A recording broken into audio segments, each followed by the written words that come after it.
Before we begin, if you enjoy stories like this, real experiences from people and situations you can't imagine, please hit that like button and subscribe. It helps me keep sharing these stories. Trust me, you'll want to follow what happens next. Now, let me tell you about the child who never gets off my bus. My name is David Brennan. I'm 43 years old. I've been driving a school bus for the Riverside Unified School District in Oregon for the past 11 years. Route 47. Same route, same stops, same kids. Give or take a few each year as families move in and out of the district. It's not glamorous work. It doesn't pay great, but it's steady, and after my divorce 7 years ago, steady was exactly what I needed. I wake up at 4:30 a.m. I'm at the bus depot by 5:15. I do my pre-trip inspection, tires, lights, mirrors, emergency exits, first aid kit. By 6 a.m., I'm on the road for my morning route. 42 stops, 87 students on a full day, kindergarten through 8th grade. I know most of them by name. I know which ones sit quietly and which ones I have to watch in the mirror to make sure they're not starting trouble in the back. I know which parents wave from their doorways and which ones just shove their kids out the door without a second glance. I'm good at my job. Clean driving record. No accidents. No complaints. The kids call me Mr. Dave. Parents trust me with their children. That matters to me, especially since I don't have kids of my own. But 3 months ago, something changed on Route 47. It started on September 4th. First week of the new school year. I had my usual roster, picked up the Henderson twins at stop 3, the Morrison boy at stop 7, the Chun family's 3 kids at stop 12. Everything normal, everything routine. Then at stop 31, which is the corner of Ashwood Drive and Maple Street, something happened that I still can't explain. A child got on my bus who wasn't on my roster. Now, that's not completely unusual during the first week. Sometimes there's a new student the office forgot to add to the list. Sometimes a kid rides the wrong bus by mistake. So when this boy, maybe 7 or 8 years old, wearing a gray hoodie and jeans, climbed aboard, I didn't think much of it. "Morning," I said. "What's your name, buddy?" He didn't answer, just looked at me with these very dark, very still eyes. Then he walked down the aisle and sat in seat 14, left side, right in the middle of the bus. I watched him in my mirror as I closed the door and pulled away from the curb. He sat perfectly straight, hands folded in his lap, staring forward, not looking out the window like most kids do, not talking to anyone, just sitting. I made a mental note to check with the office about him when I got to the school. Forgot about it as soon as I picked up the next group of kids. The route continued normally. I dropped everyone off at Riverside Elementary and Riverside Middle School at 7:42 a.m., right on schedule. The kids filed off in their usual chaotic way, backpacks banging against seats, voices overlapping, the morning energy of children heading into their school day. I did my standard mirror check to make sure everyone was off. Empty seats. No forgotten backpacks. Good to go. Except I could have sworn I saw someone in seat 14. I looked again. Nothing. Just my eyes playing tricks. Happens sometimes with the way the light hits the seats. I drove back to the depot, parked the bus, and started my split shift break. 4 hours until the afternoon route. That afternoon, I picked up the kids at 2:45 p.m. like always. Reverse route, starting at the schools, working my way back through the neighborhoods. Same kids, same chaos. Everything normal until I got to stop 31, Ashwood and Maple. I opened the door for the 3 kids who get off there, and that's when I saw him again. The boy in the gray hoodie, standing at the bus stop, even though he hadn't been on my bus that afternoon, even though I hadn't picked him up. He got on, walked to seat 14, sat down, same posture, same blank stare. I opened my mouth to ask him what he was doing, but the kids getting off were talking to me, asking about a field trip permission slip, and by the time I looked back, we were already at the next stop. I watched him in the mirror as I continued the route. He never moved, never fidgeted like kids do, just sat there like a statue. When I dropped off the last student at 4:15 p.m. and did my final mirror check, seat 14 was empty again. The boy was gone. No way he could have gotten off. I watch every single student exit. I count them. It's literally my job to make sure every child gets off at the correct stop.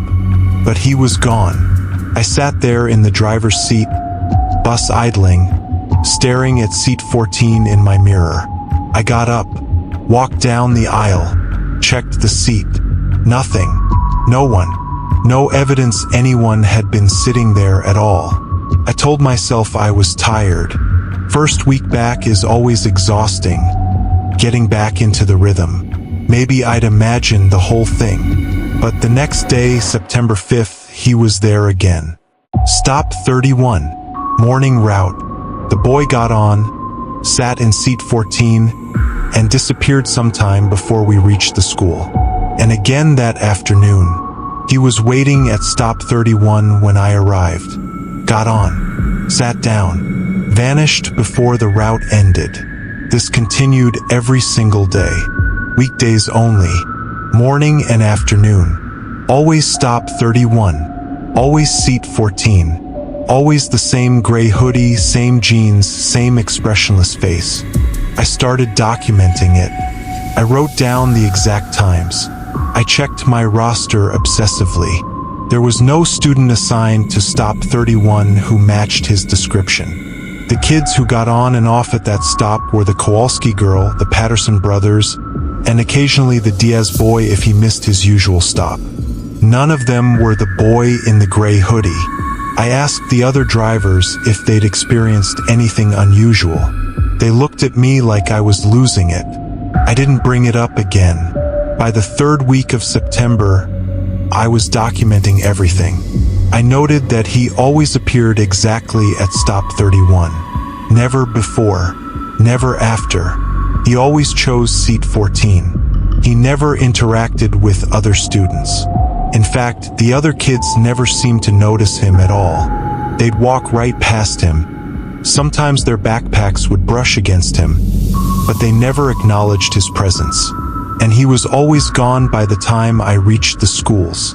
I never saw him get off. He just ceased to be there. I considered reporting it. But report what? A child who appears and disappears on my bus? A student who isn't on any roster? They'd pull me from driving, make me take a psychiatric evaluation. I couldn't afford to lose this job, so I kept quiet and kept watching. October came. The leaves turned. The mornings got darker and colder, and the boy kept appearing. I started trying to interact with him. On October 9th, after he sat down in seat 14, I called back to him. "Hey buddy, what's your name?" No response. Didn't even look at me. "I need to know who you are. You're not on my list." Nothing. Just that blank forward stare. The other kids looked at me strangely. One of them, Mia, a 6th grader, asked, "Mr. Dave, who are you talking to?" I looked at her in the mirror. The boy in seat 14. She glanced at seat 14, looked back at me. "There's nobody there, Mr. Dave." My blood went cold. "You don't see him? The boy in the gray hoodie." She shook her head slowly. Now she looked concerned. Concerned about me. I looked back at seat 14 in my mirror. He was still there, clear as day, sitting perfectly still. But Mia, whose seat was directly across the aisle from him, saw nothing. I didn't bring it up again. Focused on driving. Ignored the boy as best I could. But that night I couldn't sleep. I kept thinking about Mia's face. The way she looked at me, the genuine concern. She really didn't see him. Was I hallucinating? Some kind of carbon monoxide leak in the bus causing me to see things? I had the bus inspected. Mechanics found nothing wrong. Was it stress? I saw my doctor, got a full workup, blood pressure fine, no signs of neurological issues, clean bill of health. So what was I seeing? I started researching ghost sightings, residual hauntings, apparitions. I felt ridiculous typing these things into search engines, but I was desperate for an explanation. I found stories about people who died in vehicles appearing to drivers afterward. Loops in time, residual energy. All of it sounded insane, but not as insane as a child appearing and disappearing from my bus every single day. On October 23rd, I did something I'd been avoiding. I drove to stop 31 on my day off, Ashwood and Maple. I wanted to see if there was something about this location, some history. It's a normal suburban corner, a few houses, well-maintained lawns. A small memorial on the corner caught my attention. Flowers, stuffed animals, a small wooden cross. I got out of my car and walked over. The memorial was old. The flowers were weathered. The stuffed animals faded from sun and rain. But it was maintained. Someone still cared enough to keep it up. There was a small plaque. I knelt down to read it. In loving memory of Owen Sadler, age 8, taken too soon, forever in our hearts. September 4th, 2014. September 4th. Exactly 9 years before the boy first appeared on my bus. My hands were shaking as I took a photo of the plaque. I went home and searched for Owen Sadler. Found a news article from 2014. Local boy killed in school bus accident. I read the article 3 times. Owen Sadler, 8 years old, was killed on the morning of September 4th, 2014. He was waiting at the bus stop at Ashwood and Maple when a car ran a red light and struck him. He died at the scene. The bus, Route 47, my route, arrived minutes later. The article included a photo, school picture, a boy with dark hair, a slight smile, wearing a gray hoodie. The same boy, the exact same boy I'd been seeing for almost 2 months. I sat at my computer, unable to move. Owen Sadler died waiting for my bus. Well, not me specifically, whoever was driving Route 47 that year. But the same route, the same stop. He never got to ride the bus that day, never got to go to school. And now, somehow, he was riding it every day, getting on at the stop where he died, sitting in seat 14, but never getting off. I didn't know what to do with this information. I couldn't exactly tell my supervisor that a dead child was haunting my bus. I couldn't tell anyone. But knowing who he was changed things. I started talking to him, not in front of the other kids. I'd learned they couldn't see him anyway. But when I'd catch his reflection in the mirror, I'd speak quietly. Morning, Owen. No response. Never a response. I know who you are. I'm sorry about what happened to you. Nothing. Just that vacant stare. I thought maybe if I acknowledged him, he'd, I don't know, move on, disappear for good. I didn't know how any of this worked. I still don't, but he kept appearing. Every school day. Stop 31. Seat 14. November came. The memorial at the corner got fresh flowers. I saw a woman there one morning, kneeling by the cross, crying. I didn't approach her. Some grief is too private to intrude upon. On November 14th, something changed. I was on my afternoon route, picked up the kids at school, started the drive back through the neighborhoods. Everything routine until stop 31. Owen got on like always, walked to seat 14, sat down, but this time he turned his head, looked directly at me in the mirror. and he spoke. I almost drove off the road. In 2.5 months, he'd never moved beyond the mechanical walk to his seat. Never turned, never blinked, never acknowledged anything. But now he was looking right at me, and his mouth was moving. No sound came out, but I could read his lips. Help! I pulled over at the next stop, let the kids off, looked back at seat 14. Owen was still there, still looking at me. Help! He said again. This time I heard it, faint, like it was coming from very far away. I can't find my way. My throat was dry. Owen, can you hear me? I've been waiting, he said. His voice was small, lost. I've been waiting for the bus. It never came. Owen, the bus is here. You're on it. No. He shook his head slowly. I'm still waiting. At the corner. The bus never came. God, this was breaking my heart. Owen, I stopped. How do you tell a child he's dead? Owen, you don't need to wait anymore. I have to get to school, he said. Mom said don't miss the bus. I'm waiting. Why won't it come? He didn't know. After 9 years, he didn't know he was gone. He was still standing at that corner, still waiting, stuck in the last moment before the impact. Owen, listen to me. You don't have to wait anymore. You can go. Where? His eyes were so sad, so lost. I don't know where to go. I only know to wait for the bus.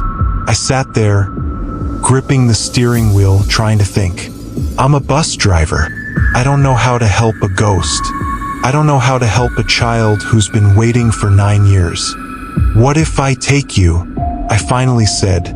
What if you ride the bus all the way? Not disappearing halfway, actually getting off at the school. Would that help? He looked at me with something like hope. I could go to school? Yes, you can ride the whole way. And when we get there, you get off. Like you were supposed to. He nodded slowly. Okay. I put the bus back in gear, continued the route. I kept checking the mirror. Owen stayed in seat 14. He didn't disappear. We arrived at Riverside Elementary. All the kids had already been dropped off at their stops. It was just me and Owen. I put the bus in park, opened the door. Okay, Owen, last stop. Time to get off. He stood up, started walking down the aisle. I watched him in the mirror. He reached the front, paused at the steps. Then he looked at me, really looked at me. For the first time, his eyes weren't blank. They were clear, aware. Thank you, Mr. Dave. He knew my name. I'd never told him my name. You're welcome, Owen. He smiled, a real smile, the same smile from his school picture. Then he stepped off the bus. I watched him walk toward the school. With each step, he became more transparent, more faded. By the time he reached the front doors, he was gone. Just gone. I sat there for a long time, engine idling, door still open, staring at the empty space where he'd disappeared. That was 3 weeks ago. I haven't seen Owen since. Stop 31 comes and goes on my route, but no one gets on. Seat 14 stays empty. The memorial at Ashwood and Maple has fresh flowers. I add some myself now once a week. Feels like the right thing to do. I don't know if what I experienced was real. I don't know if Owen's spirit actually moved on, or if I just stopped hallucinating, or if it was something else entirely that I can't explain. But I do know this. I helped a lost child find his way, even if he'd been lost for 9 years, even if he was already gone. I helped him get to where he needed to be. Isn't that what a bus driver does? Makes sure every child reaches their destination safely? I still drive Route 47. Same stops, same schedule, but now I pay attention differently. I watch for the kids who seem lost, who seem alone, who might need help finding their way, because you never know who's waiting at the next stop. And you never know who might need a ride home. If you drive for a living, buses, trucks, anything, and you see passengers who don't quite fit, who appear and disappear, who never seem to get off, maybe they're not haunting you. Maybe they're just lost. Maybe they need someone to help them reach their destination. So help them. Don't be afraid. Just help them find their way. That's all Owen needed. Someone to finally take him to school.